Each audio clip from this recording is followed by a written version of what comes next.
It's time for the College of Bass with Kevin VanDam and Steve Pennaz.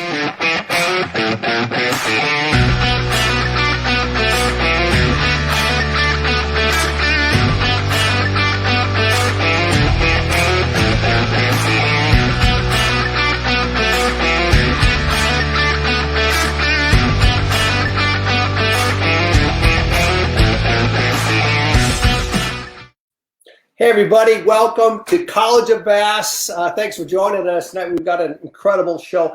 KVD is going to be here shortly, as will Jordan Lee, so I really recommend you guys stick around. We're going to get some updates from Red Crest today. Kevin fished the first knockout round today. Jordan's going to be fishing the knockout round tomorrow, and if he survives it, he's going to be ended up in the championship on Friday, so it's going to be kind of fun.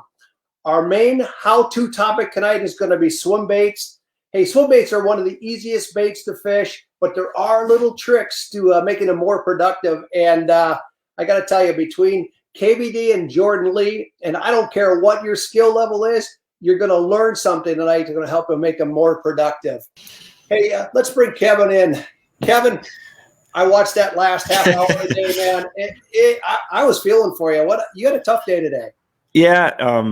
Gosh, it was frustrating because I had the bites to overall, I think it was the toughest day just looking at the score tracker out there. And I don't know, there's a lot of, there's several things that maybe it caused that. There's a lot of locals. There's another big tournament this weekend, and there was a lot of them out practicing for that. But the bite was just weird today. And, the water's starting to warm up. The moon's full or almost full.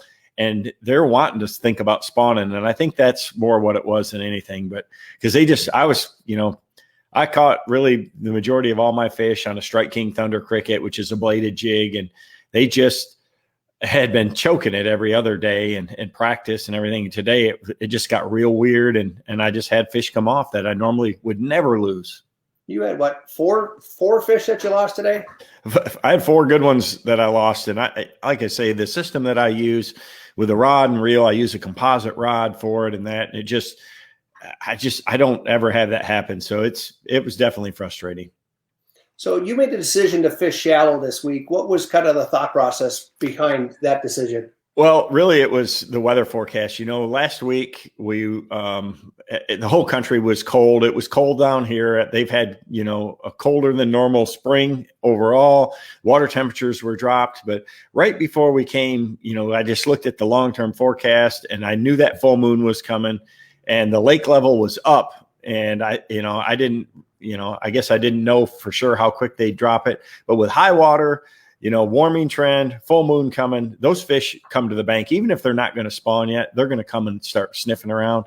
So I just, with one day of practice, once it got moved from Palestine, Texas to here, we just said one day practice. I spent a little bit of time offshore. You can waste a lot of time. And I spent a little bit of time shallow, and I started getting bit. So I just said, you know what? I'm going to fish a pattern where the fish are coming to me. And that's what I decided to roll the dice with. And dang it, the next 2 days, it's going to be super warm again. I'm just sitting here now left thinking what might have been because it's got to get better. I mean, it's close to any day now, just really breaking loose where those fish just pull up shallow, set up, and are going to be a little easier to catch. Rabanus was fishing frogs the last few days, and I was really surprised that he was fishing frogs this early. The water temp seemed a little bit low to me, but he put fish in the boat. He didn't today, but the last few days. And it seemed to me if he had made Friday, that thing could have lit up for him. Yeah. I didn't know that. I tied a frog on yesterday because I knew it was coming. I thought it was the water would warm faster than it did today. But, the warmest water I really was around today was about 56. And that's about when I start thinking about a frog. We caught them at Lake Fork last year, really good and pretty cold water with it too. But it's time of the year is part of it. It's kind of the beginning of it. But this lake is setting up, for a really, really good spring, with this forecast and that. And frogs are definitely, with the shallow grass that they have here, those fish get super shallow like that, and it's hardly anything else you can throw. I mean, everything else is right on the bottom. So having a frog allows you to cover water, and big ones bite it. Yeah. So I did have one question today. I was watching where you were casting this afternoon, and it seemed like you were focusing on areas of sun versus you're around a lot of docks and boat houses and things, but you didn't cast as much to the shaded areas. What was the thought process on that? Well, when the fish are first setting up like this, they like to come up in sun, especially when there's, not much wind like today it was pretty calm to start with. And they just like you or I, or like your dog at home, in a sunbeam through the window, they just want to get that radiant heat. And so this is the one time a year where if there's a lay down or something like that, a lot of times they'll be on the sunny side. Yeah. Wow. Hey, we're going to talk about swim baits tonight. I know this is one of your favorite topics, and so we're going to go deep into that. I'd like Jordan Lee is going to get involved in that conversation. I want to focus on open water with the two of you guys, and then after Jordan's get a chance to speak, I'd really like to go deep into fishing, talk about swim baits and heavy cover with you, so we can cover that. But mentioning Jordan Lee, he really exploded on the tournament scene a few years back, and you probably more than anybody understands what it takes to really do well at this level. What makes Jordan such a great tournament fisherman? Well, Jordan works really hard at it for sure. Not that we all don't, because we don't, but I mean, he grew up coming up the hard way. He fished through the college level and just basically learned through time on the water. And he's not a young angler anymore. I say that. I mean, he's got a ton of experience. He's fished a lot of places. And the way you learn about techniques is you go out and you go through and put them through their paces. You try a lot of different things. And, where he lives in Alabama, he's got the opportunity to fish places like Gunnersville and then Smith Lake, which are very different. And, Smith is a lake that you better be throwing swim baits on. It's got blueback herring. It's got a lot of those big spotted bass in it. It's got a good population of largemouth. And any of those Clearwater lakes, swim baits are going to be players. So of all sizes, styles, depths, everything. So, they're kind of an all season bait that really is a big part of every pro's arsenal now. I know it is mine. I use them a lot. Just straight swim baiting, and then as trailers on jigs and thunder crickets, things like that too. So a swim bait is it's a main part of everybody's arsenal. So he mentioned today that he knew nothing about swim baits. Then he started laughing at me. So help me give him a hard time during this segment a little bit later. I appreciate that.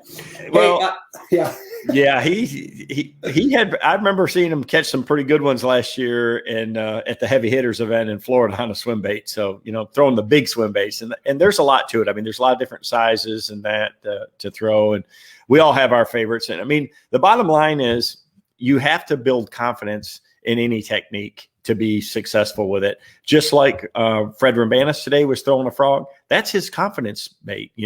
I'm a power fisherman. I've seen people say, well, I'd like to see it slow down and flip. Well, when the bass are in a foot of water like that, and this cover's so scattered just with that water willow, it just takes forever. Mark Davis was fishing around me in one creek, and he's fishing like a snail. I physically can't do that, but that's, it's his confidence technique. And, he got 3 bites and he was able to catch a couple, pretty good ones. And that's how tough the day was today. But day in, day out, my strength is power fishing, covering water, putting my bait in front of as many fish as possible, trying to make them react. That's what I got confidence in doing. And, every angler's a little bit different. There's quite a few guys in today's round that fish just like me. Stephen Browning, I guarantee he was doing the same thing. Andy Montgomery, he was throwing a thunder cricket, skipping boat docks and things like. I didn't watch it, but I'll guarantee you, I know him. That's his confidence thing. And Andy Morgan, same way. He's a power fisherman too. And you look, and all the power fishermen kind of struggled today. So it's just looking back, it's easy to say, but at the time, you got to go with what you got confidence in and fish your strengths. Absolutely. So how long does it take? I mean, are you able to take an event like this and slide it back, or is this one of those things that sticks with you for a while? It's frustrating because I would love to have the opportunity to give it another run on Friday. This one's going to sting for a while, there's no doubt. But you have to, if you're going to be a professional angler, you got to have a really short memory. It's important to learn And I've been doing this for 30 plus years, and I still learn every single event. Like, I'm amazed at how much I'm still learning. You know, you'd think that you'd have all this experience and to pull from, but I still learn so much every single event. It just, it's amazing. I mean, we're dealing with unprecedented conditions this spring. You know what? The reason we're here is because Texas froze solid. You know, Lake Palestine was froze, and it's just not normal. And that's what makes it really interesting. So this one is going to be really cool to watch, to see how it changes tomorrow and then again on Friday. I think you'll see a wholesale shift in how this tournament looks on Friday from what it was today. In terms of what? In the patterns that are working. And I mean, there's a lot of variables in play. So again, there's a big local event. It's a 2-dayer on Friday and Saturday. And there's a ton of those guys out on the water scouting, watching guys. So it's hard to have 7, 8, 10 offshore places to catch fish on. And, you know, I know Brian Thrift has been, you know, real successful to this point. And I know some of the other guys have been catching them that way too. It's going to get real tricky on Friday when there's, you know, 150 other boats out there that know the same brush piles, you know. So you got to fish where the fish are coming to. And that's what I was banking on. And, you know, you'll see that somebody gets in the right little area where a bunch of those fish pull up. It could get ugly in a hurry because there's plenty of big fish in this lake. Isn't it amazing? It seems like you could go out on the worst possible day, a front with 40-degree temperature drop and wind blowing and clear skies, and somebody always seems to go out and catch a limit of fish. It just kind of blows me away. Yeah, you know, today there was 10 of us out there, and it was a slower day. But I can tell you this: you go to a regular Bass Pro Tour event with 80, you know, these 80 guys out there, and I don't care what the conditions are, somebody's blasting them. I mean, they're you know, they're really good at what they do. We all have our moments, and believe me, I mean, you look at some of the names that were at the bottom of the leaderboard after the first 2 days. It's pretty shocking. I mean, there's some really, really good anglers that struggled here, and that's how it is every tournament. You know, sometimes you just miss it a little bit, and other times you fall, you fall into it a little bit. And you know, my first day it was easy. I mean, I caught what I needed in you know, an hour and a half, and went practicing after that. So you just never know how it's going to go. Wow. Hey, before we go any further, we got a prize pack. We had a winner last week with Heather Edgington of Cairo, Michigan, who won a prize pack last week. And everybody who's watching tonight is eligible to win this $275 prize pack. It includes the College of Bass Yeti mug, a couple of edge boxes from Plano, some great baits from Strike King, and a KVD box as well. So to win or be considered to win tonight, just comment, like, or share the program. Ask questions. We're going to get to as many questions as we can a little bit later. Hey, by the way, Kevin, this Yeti mug is unique. This is the College of Bass Yeti mug, and they're for sale on the Plano website tonight for $29.99. But what's really cool is all the proceeds go to the Bass Fishing Hall of Fame. Yep. It's a big deal. I'm glad that, you know, Plano and Yeti got together, and you know, I kind of gave them the idea to say, hey, you know, we should maybe give this to the Bass Fishing Hall of Fame. They do a lot of great work. It's a great organization. I've been around it and part of it for a lot of years, and luckily, you know, I got inducted a few years ago, and it's a pretty cool deal. So I'm really proud that we're donating all the proceeds to them. And it's down at the Wonders of Wildlife Museum down in Springfield, Missouri. So if you're ever visiting, it is worth. That museum is amazing, and the Bass Fishing Hall of Fame is it's just, there's so much history there. It brings back a lot of memories for me. Yeah, wow. Hey, we got a little one more piece of business before we go any further. If you're looking for a great net, Fraybill's Conservation Series is on sale right now on Fraybill.com. This is a knotless design, so your hooks don't get hooked in, and your fish, you can let them go easily. So they're 20% off right now, and this is the net that MLF is going to be fishing. All the guys in the Big Five events are going to be using this. So check it out at Fraybill. It's an incredible net. Hey, Kevin, last week we went deep into spinnerbaits, and I mean, it was a fascinating conversation. And we had a number of questions that we couldn't get to during the show. So I wanted to ask a couple right now. One was a guy named Mark Bradford had written in. He says, how important is wind when using a spinnerbait? I always say the wind is your friend, and definitely with a spinnerbait. It really, most any power bait, whether I'm throwing swim baits or spinner baits, or like I was throwing a Thunder Cricket today, having a little bit of wind, it cuts down the light penetration. It helps disguise the look of the bait. The bass are going to be more active there. It pushes, people think that wind blows bait fish. It doesn't ever blow shad or anything around, but it does move the plankton, and the shad and the bait fish are feeding on that plankton. So it just activates everything. It gives the bass an opportunity to have an edge over their prey. And, if I got a choice to fish a windy bank or a calm bank, I'm definitely going to be fishing where the wind's at 99% of the time. That's awesome.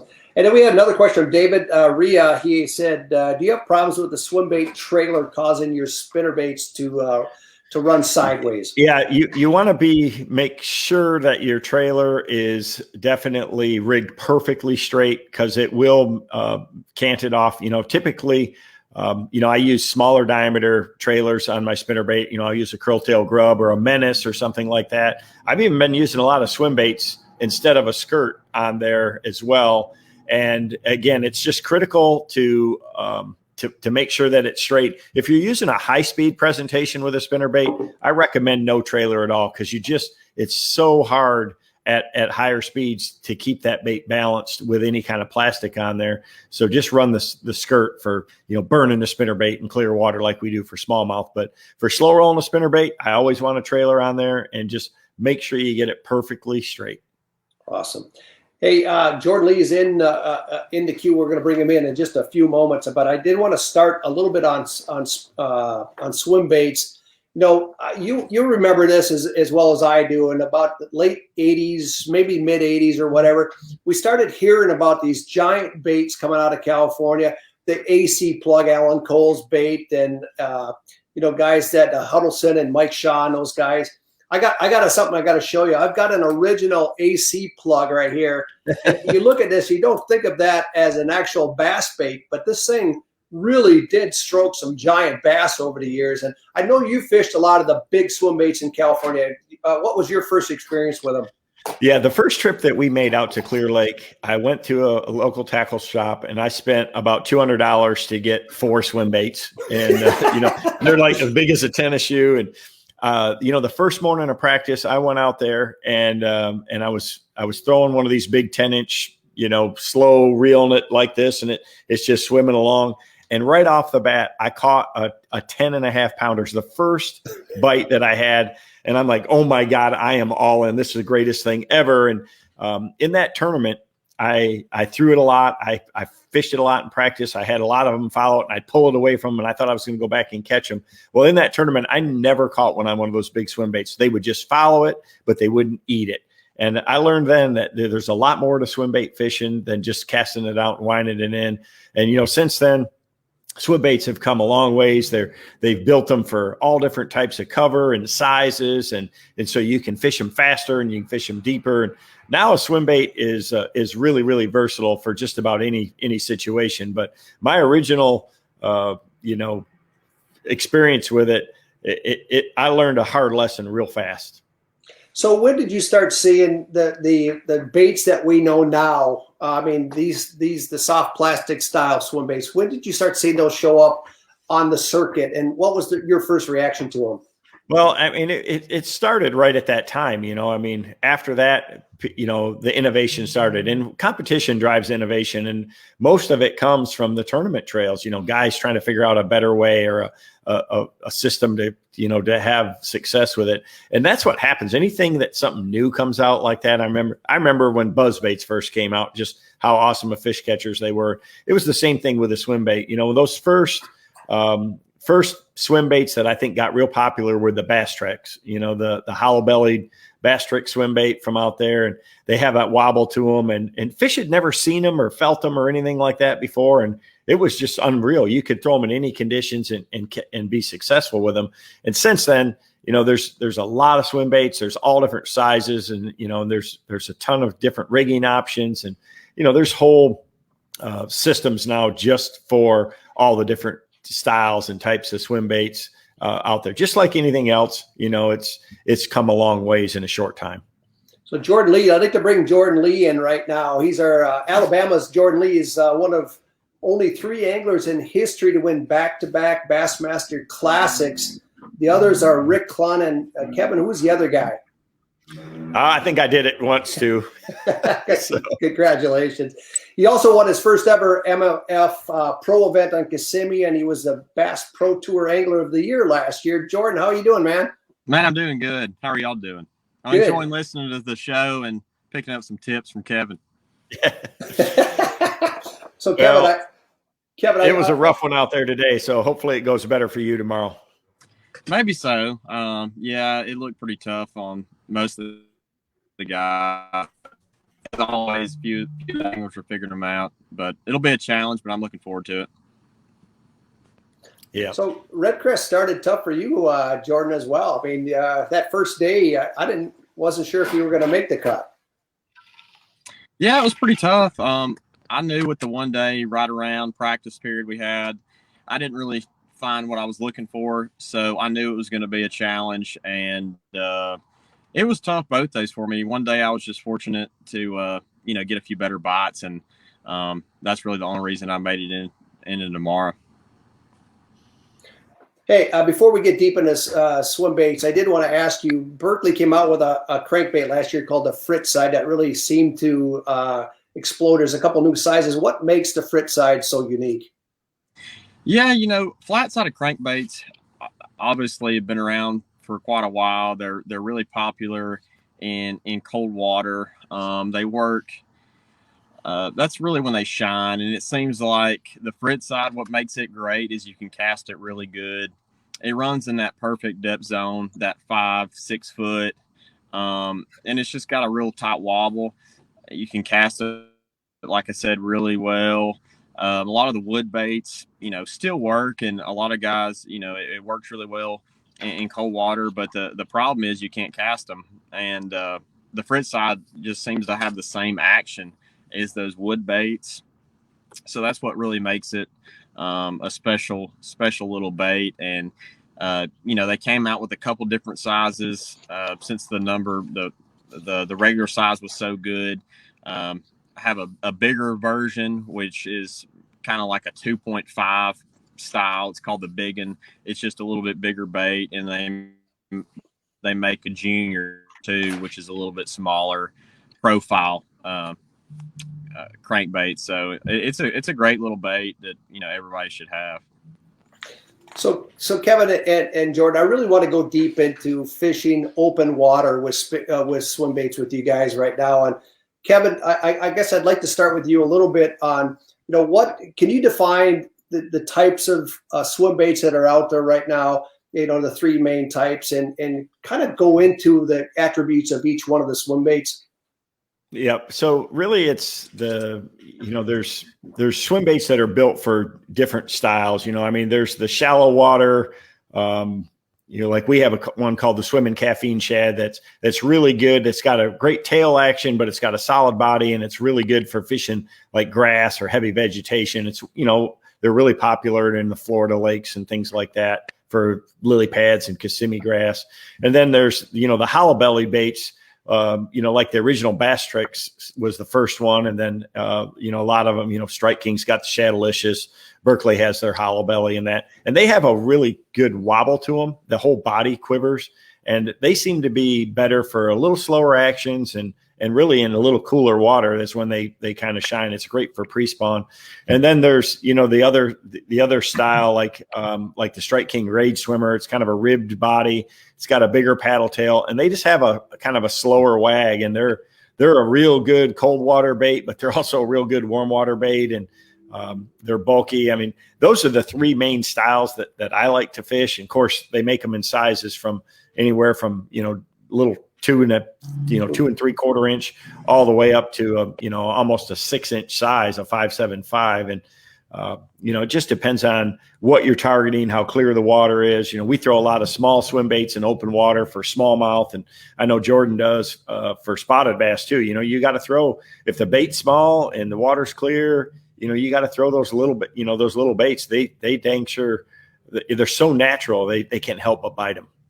You know, we got some video of a hollow belly bait on a jig head. Kai, I'd like you to run that one video, and it does show, and we'll show it more. But you can see the entire bait is rolling. A lot of tail action, but a lot of body action to it as well.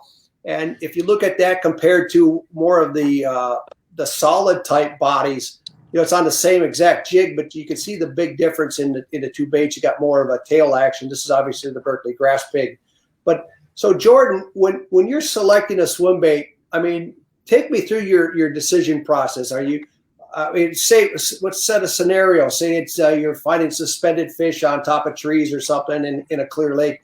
How do you pick the right? How do you select the bait? How do you rig it? Take us through your entire kind of process. Yeah, just like Kevin was saying, there's three really main styles of swim baits, I would say. And, when I'm fishing for like spotted bass in tops of trees, I'm going to be throwing like a power swimmer, which is just like similar to the Kitech. The great thing about the power swimmer is it holds on a hook pretty well.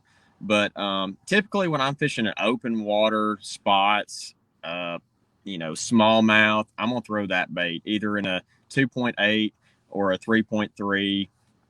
Put it on a little jig head, and that's kind of my go-to. I don't really throw a big swim bait in those conditions. And, if I'm ledge fishing, that's when I'm going to go to more of like a hollow belly type bait, like a 6-inch is really popular. A 5-inch, it works great for largemouth, Tennessee River type lakes. And then, when I'm down in Florida, I'm going to be throwing like a grass pig. And that's how I keep it pretty simple. With swim baits, I remember when they first came out, like Kevin said, the Bastrix, I caught my biggest limit ever on Gunnersville when it first came out. And that's really what started it, the swim bait craze. And they still work really well. It's not probably as dominant as it first was. That's kind of any technique when it first come out. It's usually killer those first couple of years, but they definitely have their time and place. And, like on the back of a bladed jig, that I saw somebody just comment and said the caffeine shed works great. That's another thing, the grass pig, muddy water like we have on Eufaula. That's what I've been putting on the back of my chatterbait too, and it has a little bit more thump. So when do you guys decide to go to a jig head versus, say, a belly weighted bait or an underspin head? I mean, Kevin, I guess I'd ask you that as well. When do you make that decision, or how do you make that decision? Well, it's more, it's a lot of it has to do with the cover than anything else. I mean, there's no right or wrong, and swim baits catch them, but I think that each style has its strength based on its action.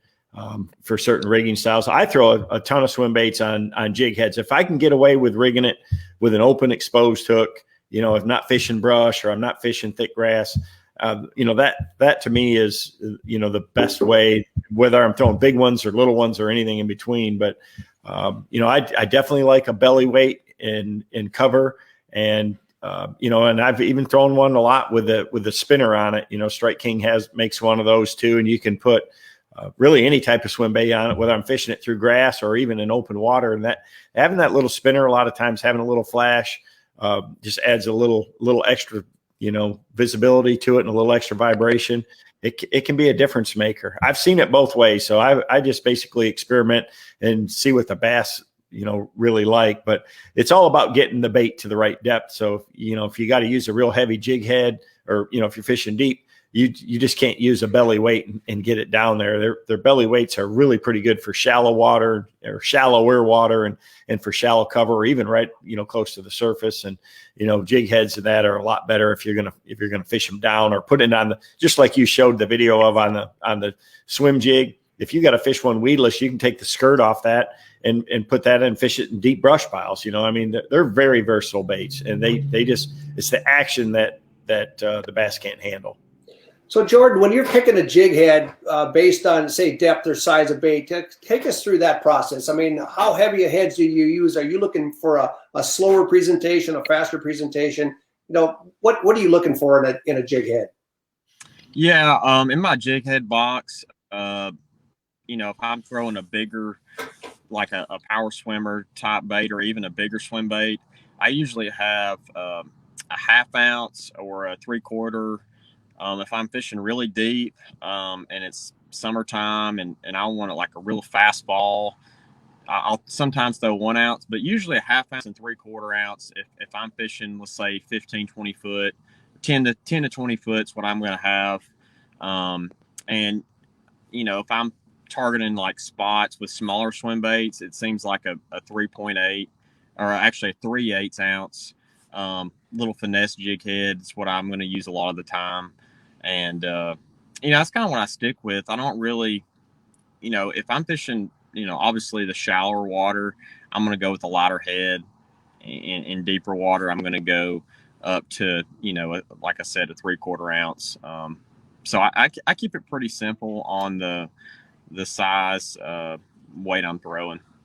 So are you throwing these on spinning gear, bait casters, combination of two? I mean, what are you looking for when you're throwing the swim baits? Like on those smaller swim baits, I know I fish some events and I've had them on spinning rods, and I've kind of got burned from that because, I've lost a lot of fish on a spinning rod, just throwing it real slow and can't get a hook in those fish. So I started just really going to all bait caster, even on those small, like 2.8. I'll throw 8-pound line on a bait caster and a little bit smaller setup, but I tend to hook a lot of those fish better and land more of them on a bait caster. I know some guys throw them on a spinning rod and do well, but it just seems like I've lost too many fish at times on a spinning rod setup. And I feel like you can just get a little bit better feel too on those finesse swim baits. On a bait caster, I can kind of tell what depth my bait is a little bit better. So that's just my personal preference on that. So what rod length are you using to action, that kind of stuff? Typically I'm using like a 6'10" medium heavy or a 7-foot medium heavy rod, and throwing like a 6/4-to-1 reel, a little MGX Revo is what I throw. Cast little baits good, and like I said, 8-pound fluorocarbon. Trilene 100%. It doesn't break even on those little swim baits. So that's really my main setup. Wow, Kevin, I know you're a big spinner bait or spinning gear guy out. Yeah, so I know what Jordan's talking about, where you lose fish, especially if you do a lot of smallmouth fishing. You can. So I've learned to throw bigger rods, so you can really move a lot of line and you have a lot of power with the rod. So I throw a 7.4, or really my favorite is a 7.5-foot spinning rod, for throwing light line. I'll throw 6 or 8 pound test fluorocarbon, and that helps keep the bait down. The one thing that I think is critical is straight fluoro, because if you're trying to get the bait down, 20 or 30 feet, and you want to have good action, that fluorocarbon sinks, and it's a lot better than doing that than using braid, because the braid is just it's so buoyant. Even small diameter braid, I have a hard time keeping it down, in the water column. So fire like trucks Jordan, are they after you, Jordan? Yeah. They're probably coming to me. I'm right downtown, so I'm at the Major League Fishing media room set, and it's right downtown, and the fire trucks just went by. They're coming after me. Yeah. So both of you guys are fishing fluorocarbon. Do you ever go to braid or any? Obviously, in heavy cover, you're probably going to do that, but in open water situations, are you guys, either of you, ever going to braid? I prefer straight fluoro. I mean, it is. I love braid on a spinning rod with a fluorocarbon leader, just because you don't have any twists, and you do get great sensitivity and things like that. But when I'm fishing a swim bait, I just feel like I get a lot better depth control, or I understand what the bait's doing at different depths. In shallow water, it'd be fine, but in anything deeper, I like straight fluoro. So I want to ask both of you guys this, but Kevin, if you had 3 colors for open water, what are the characteristics, or your main for more clear water lakes? Yeah, I mean, I'm going to throw, like a green gizzard shad in the I mean, they're mostly natural bait fish, patterns, the smoke, pro blue, you know, things like that. These shad looking colors, translucent if it's real clear, and if it's slightly stained, I'll use some of these solid, you know, something that has more of a solid color to it, but all natural, you know, bait fish colors. And at home where we're fishing a lot of bluegill type lakes and things like that, I'll use, you know, a lot of them that are green pumpkin or have, you know, a shade of green pumpkin to them for it. But day in, day out, when, you know, most of these lakes, it's a shad type bite, and you want to imitate the forage. How about you, Jordan? What are your favorite colors? Yeah, it's kind of the same deal as Kevin said. I have never seen like swim bait, smaller swim bait. Just when I'm going with a natural shad color, you can't really go wrong. When I'm usually picking one up, it's going to be just like a white / translucent, just natural color, and you can't go wrong with that. In dirtier water, like the sight flash, I've seen that make a difference. That's kind of a you know, bold white color. But overall, you can't go wrong. Natural colors, and on those little finesse swim baits, you're going to put fish in the boat. So one last question, Jordan, before we let you go. I know you got to get prepared for tomorrow, but when you're targeting spots or smallmouth or largemouth, do you approach the species differently in terms of speed or position in the water column with the bait? Kind of talk about that side of it in terms of targeting specific species.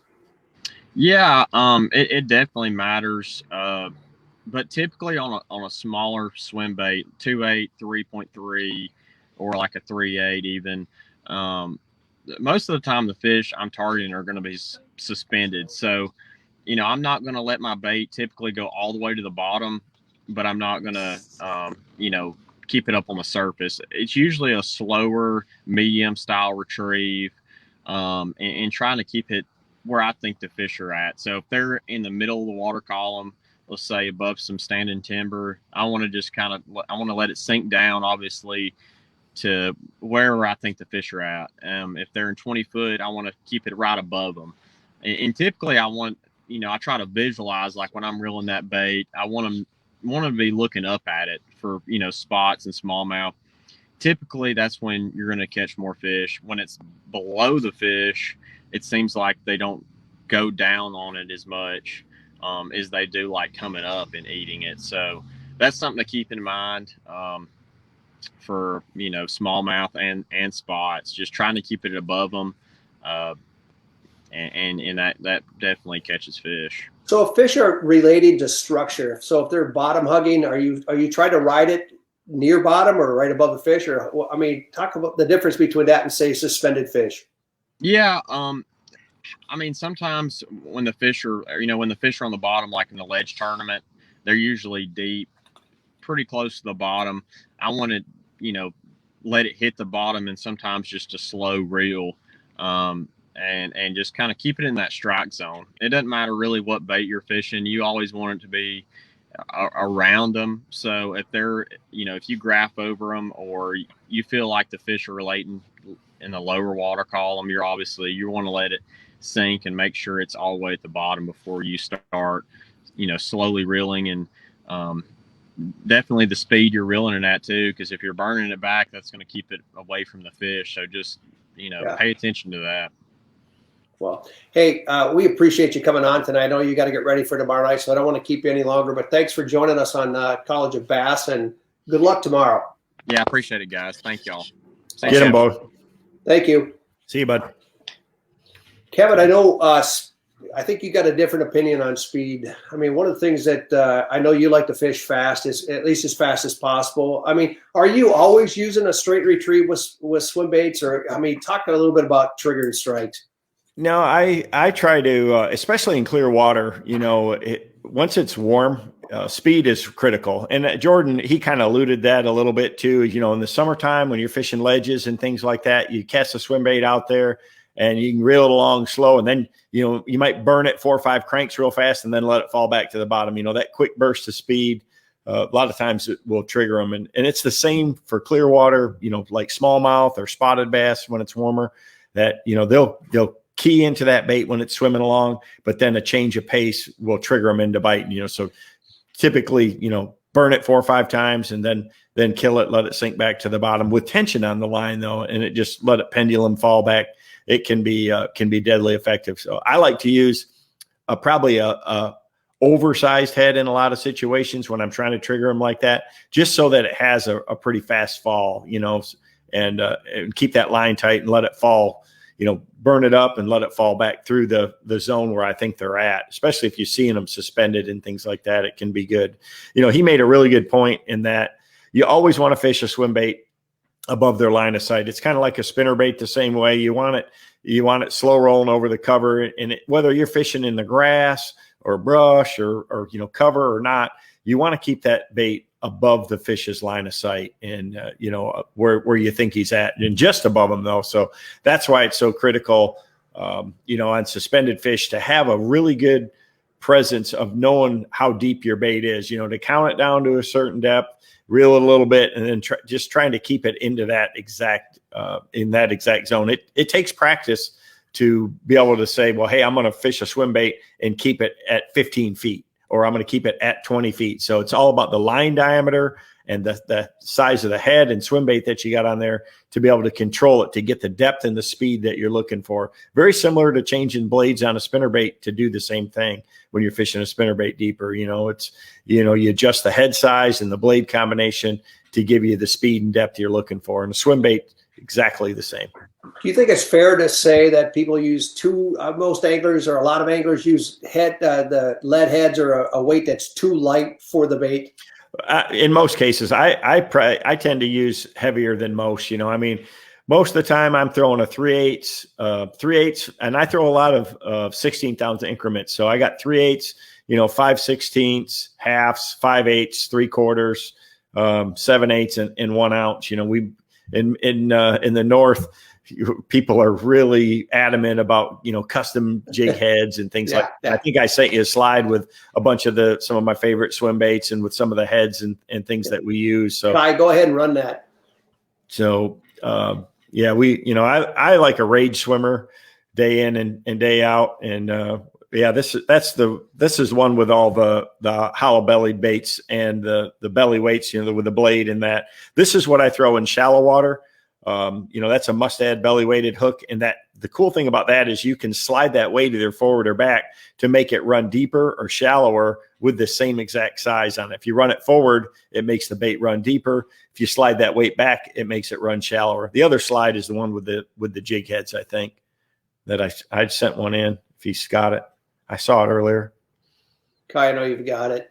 Yeah, there. So you hear some, from the little 275 there with a jig head rigged on it. And there's some 325s and some 375s. And, I've got some heavier heads there. That fatter body like that, with a heavy head, it's got a real slow wag. And that's my, go-to open water swim bait. These are what I like to throw for smallmouth when they're down on the bottom and they're eating gobies and things like that too. I'll use a heavy head and just kind of skip it right along the bottom, when they're in that zone. So part of it is knowing kind of a little bit about where the fish should be set up. And smallmouth and the Great Lakes are so focused on gobies now that you can't hardly go wrong if you're throwing a goby imitation about anywhere.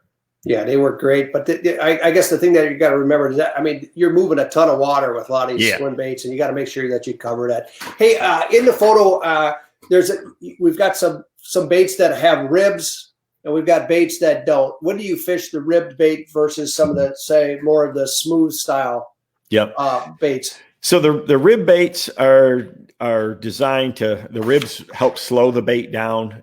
They're great for those, medium type speeds and things like that. And they move more water, so even if that tail's wagging, each one of those ribs is pushing more water. So they have a larger sonic image, so to speak, that the bass will pick up with their lateral line. So in dirty water, it's going to be better. But in real heavy cover, like, if you're fishing that thick Kissimmee grass down in Florida or really thick hydrilla, that's where those smooth baits, I throw the swimming caffeine shad, you're throwing the grass pig. That's where they really, work really well through the cover. And, the hollow bellies are all smooth sided too, and that's more about the wobble that they give. The hollow belly just makes the whole bait shake. Whole bait shudders, yeah. And they're phenomenal. I think that they really shine in stained water and in cold water because they just display so much water, and they're better at slower speeds. I'm not saying you can't fish them fast, but where they really shine is at the slower to medium speeds. Let's move out of clear water or open water and move into heavy cover. So talk a little bit about your strategy for picking baits, and what are your maybe 2 or 3 different favorite approaches for fishing swim baits in heavy cover? Yeah, they're so good for shallow grass because it's kind of like that frog. It's, if you use a belly weighted hook, and especially a lighter one, you can, throw them through real thick grass and real heavy cover and keep them 100% weedless. You can't throw a spinner bait in that thick of grass. And even if it's slimy and stuff like that, you can still make that work real well. So, I use the screw lock hook. Mustad makes a good one, like I said, with that weight that you can slide back and forth. And, I'll use just enough weight to keep that bait in the zone where I want, or sometimes no weight at all. They're fantastic right on the top. Again, if we go to Florida and the Harris chain or Okeechobee or Toho, around that Kissimmee grass around the shoreline or even those flat pads, you can buzz that thing almost like a buzz bait right out over the top, and they'll just come up and explode on it. And really, it's just, yeah, even in places where a swim jig gets kind of grassed up, it's kind of thick for that swim bait will still come right through there. That's amazing. So are you fishing a larger bait, like a 5 or 6 inch in the grass? Typically? I do. I like that, at least the 475 to, the 475 and the 5 inch, you're fishing for largemouth in that situation. And so many times we're targeting big fish. So a bigger bait, it's a big profile, moves a lot of water, and they're fantastic for, bushes and things like that. So if you got, a flooded situation, you're fishing a lake in Texas, Lake Fork or Rayburn or something like that, and you got flooded bushes.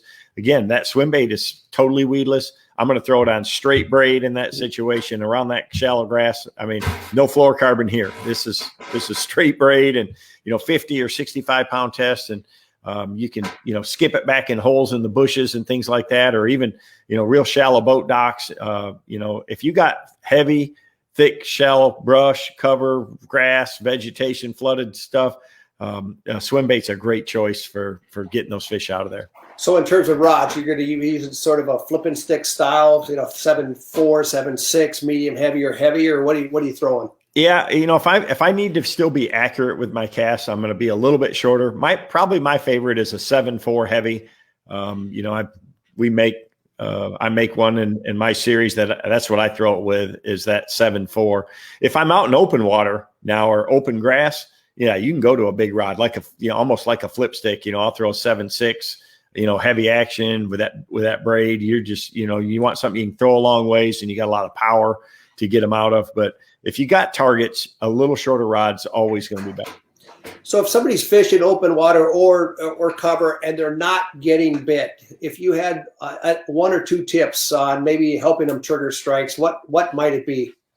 It's about, you really want to change speeds a lot. A swim bait is no different than any other bait.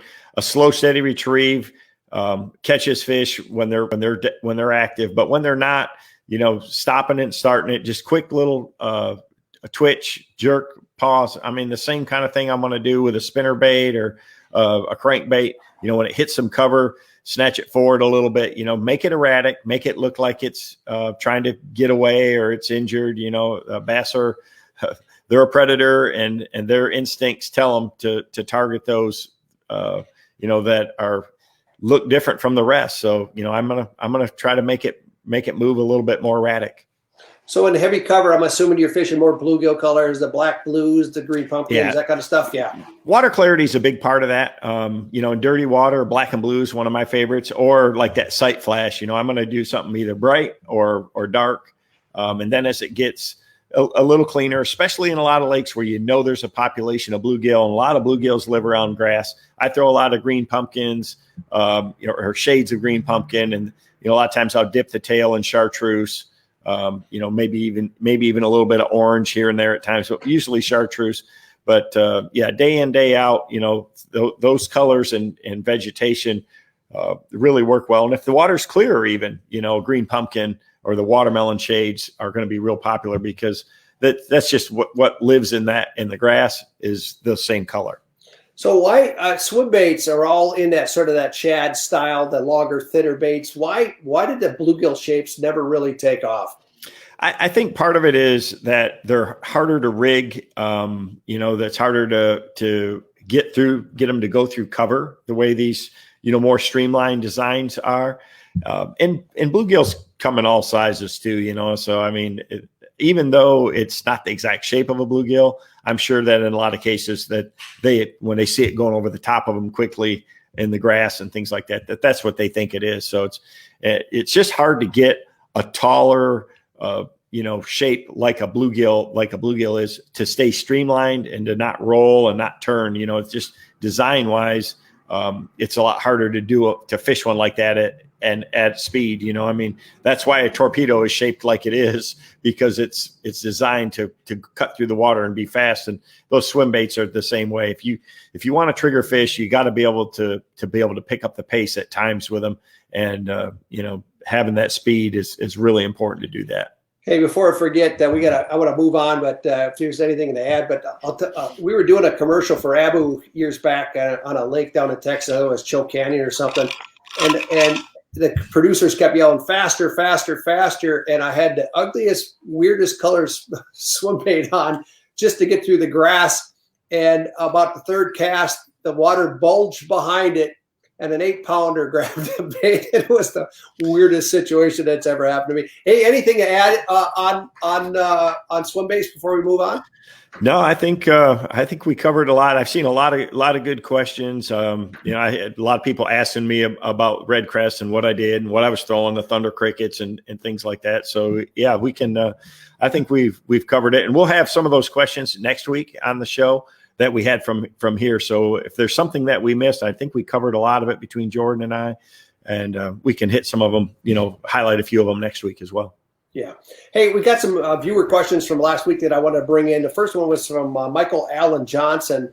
And he said, speaking of lures coming into vogue and falling out of favor, which was one of the things we talked about with spinnerbaits last week, is it a matter of the pressure on the fish and needing to see something new? Or what do you think it's actually a great question.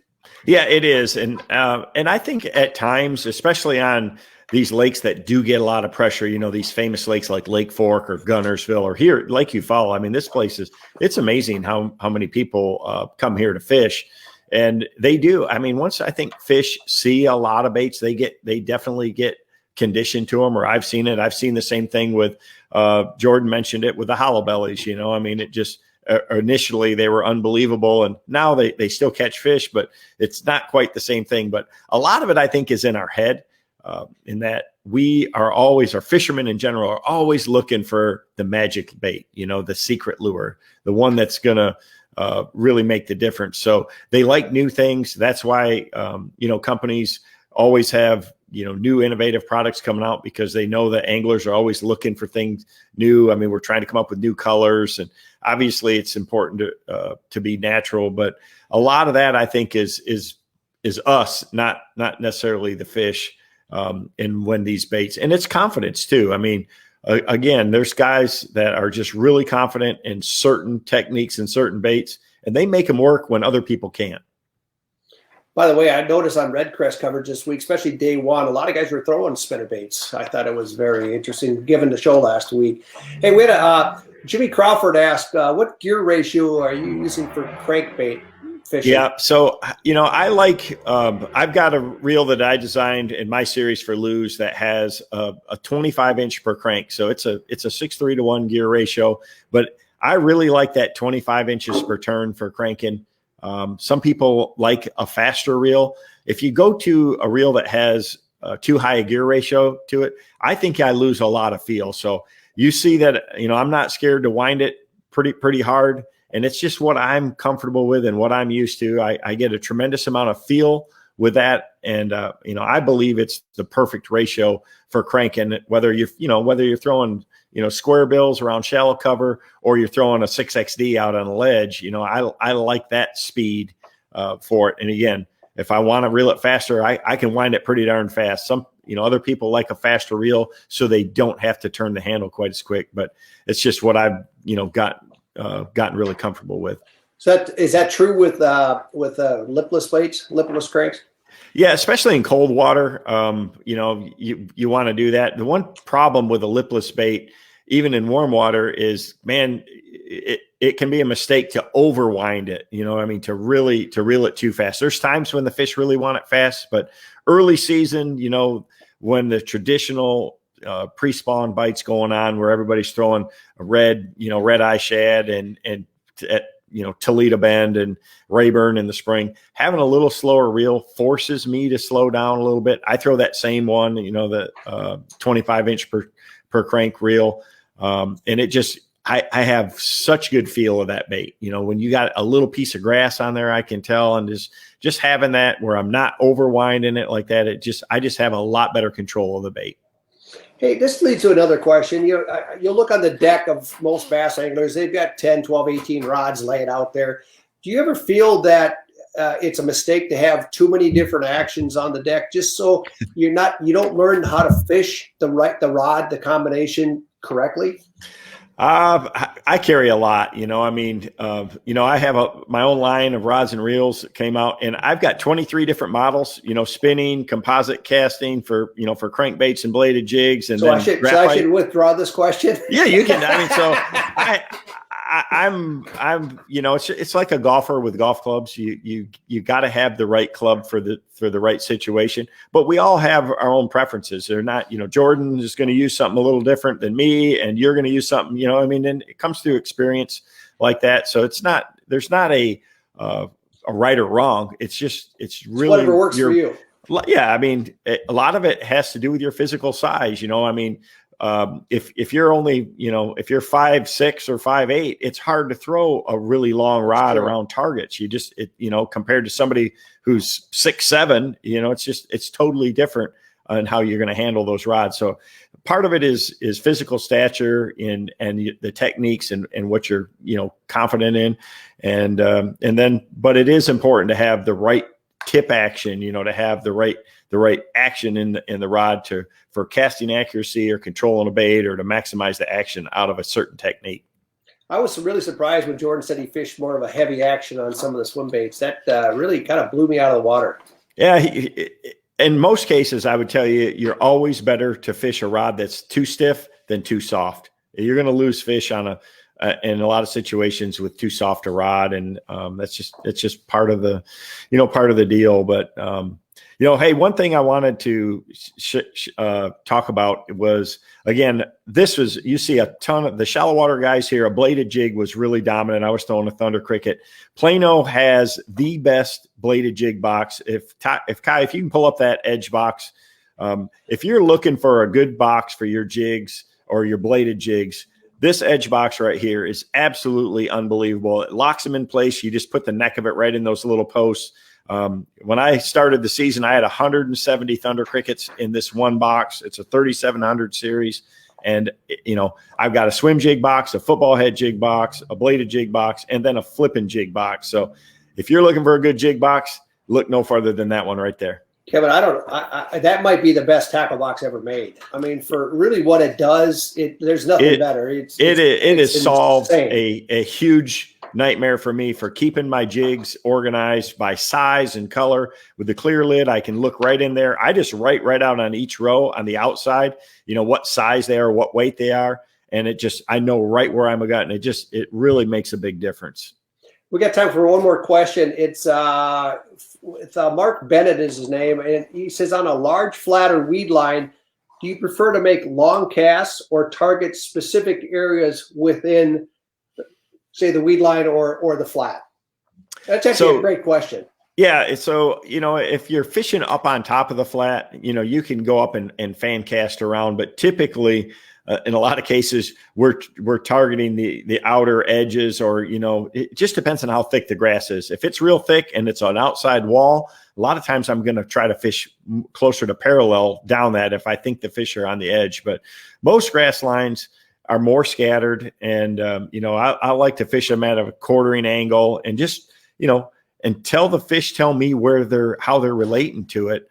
That's how I'm going to position the boat. I'm always thinking about my casting angle to try to have my bait in the zone that I think they're in for the longest time. So, if I've got an edge they're on, man, paralleling it keeps it in the zone 100% of the time.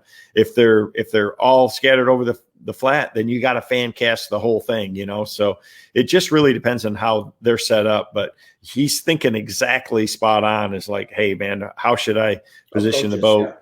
Once you get a few bites, that should give you a pretty good idea. And then, put the boat where you're going to keep that bait in the strike zone for the maximum amount of time. So what kind of weight do you think it's going to take Friday to win on Friday? And what techniques do you think are going to be the key? I think it's going to be real interesting. I think there'll be, Brian Thrift really put on a show the first day. If his pattern holds up, I don't think anybody's got anything for him, but I think with the pressure that's coming on this lake, that it's going to be challenging for those guys fishing offshore. But when you do find them, you can catch multiple fish. That being said, with the moon's coming, it's not going to get cool at night. Every night it's gotten cool. Tonight, the temperature's not going to drop. It's going to get in the mid 70s again tomorrow, and it is on Friday. The shallow fish are coming. I mean, there's no doubt that they are coming. The problem is once they get up there and get locked down and start thinking about spawning, you can't cover water like I've been doing with that thunder cricket and get them to react. You got to start fishing slow, Mark Davis style.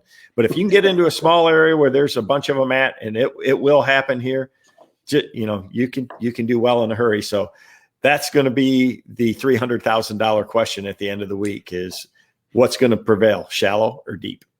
Wow. Well, very cool. Hey, before we go, we got to pick tonight's winner of the Plato prize pack with $275. It includes Mr. VanDam, the College of Bass Yeti bug. So, Kai, I know we have a winner picked already. John Creek. Hey, nice. Congratulations, John. That's way to go, man. That's happy for you. So, Kai will reach out to you, get your shipping address, and we'll get that to you. Kevin, I really enjoyed tonight. Tonight was a lot of great information on Swimbaits, and I learned some stuff tonight that I didn't expect to learn. So it was pretty awesome. Yeah, it's been a hectic week, here with the change and coming from Red Crest and that too. I fished today, so I was a little bit scrambling to make it on time after, the media obligations and things like that after the deal. So next week should be a little bit calmer, but I can't believe we're already, 4 shows in. We got 4 more to go though. It's unbelievable. We're going to talk kayak fishing next week with Christine Fisher. And we'll dig up a few more topics that are going to put fish in the boat for everybody. But hey, I'd like to thank you, Kevin, for being here tonight. Thank you for everybody for joining us tonight as well. And have a safe trip back, Kevin. And look forward to catching up with you a little bit later this week, man. Yep. I just want to say, hey, thanks to all the fans. I appreciate all the well wishes and the support this week. Believe me, there's nobody that wanted to put this one in the bag. I wanted to win this one bad, and I took a gamble on what I thought was going to do it, and today just didn't work out the way I wanted. And it's one I'm going to be thinking about for a while, but I appreciate everybody's support and look forward to next week. And then, before you know it, we're going to be at Sam Rayburn in a few weeks, and that should be really good. The weather is finally turning around nationwide.